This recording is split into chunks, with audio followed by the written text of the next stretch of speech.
Nagtanong sa akin, ano daw yung pagkain namin? Sabi ko, grits. Sabi niya, ano ba yung grits? Kung sa Pilipinas ba, mais. Kasi yan, nag-request ang mga anak ko at saka asawa ko. Sabi niya, gusto daw nila ng grits. Di, ayan, lutuan ko. Pero ang partner nito, guys, sausage. Ganito siya, guys, ba? Kailangan talaga siya, yan, no, lutuin talaga siya ng mabuti. Lulutuin mo talaga siya ng mabuti, guys. Tapos, lagi mo lang siyang i-stir. You have to stir it very well talaga, guys. Oo, ganun lang ang pagkaluto.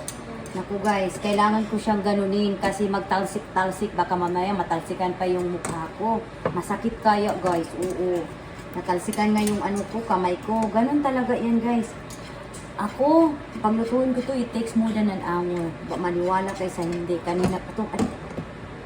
Kanina pa to, guys. Totoo yan. Ganun talaga, guys. Kailangan talaga be patient ka. Tapos, dito na naman tayo. Nag-ano ako ng ano, guys. Oh, ayan. Yung sausage. Nag-ano ako ng sausage kasi yan ang ano, request nila. Tinanong ko sila kung anong gusto nila. Oh, sausage. Ayan. Ayan.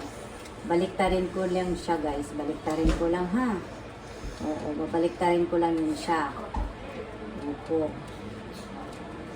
Yun lang, simple lang. Kasi yan ang gusto nila eh. Hindi na ako magawa dyan, di ba? Tapos balik na naman natin siya sa high volume. Mainit, sa pagkainit. Ayan. Ganito pang itsura niya, guys. So, ayan.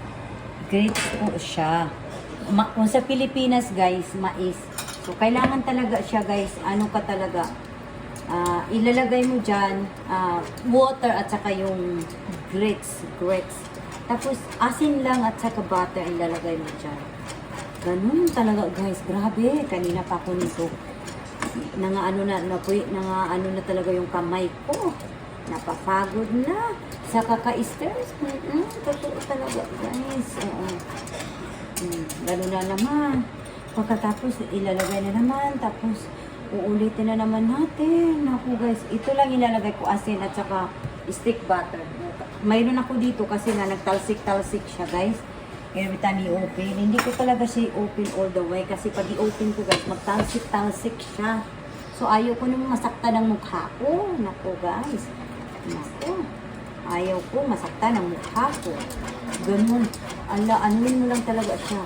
I-stir mo kasi ayaw mo dumikit sa sa pan. Oo. Sa ating kaldero ba? So, sa Pilipinas pa. Ayaw kasi dumikit sa kaldero.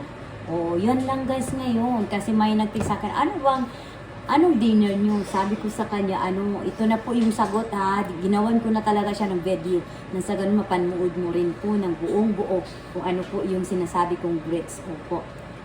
Mais sa Pilipinas siya kung ano ba. Opo. Matiniwi kayo sa until my next video, and God bless everyone. Don't forget, follow and share and subscribe. I love you guys and Happy New Year sa lahat.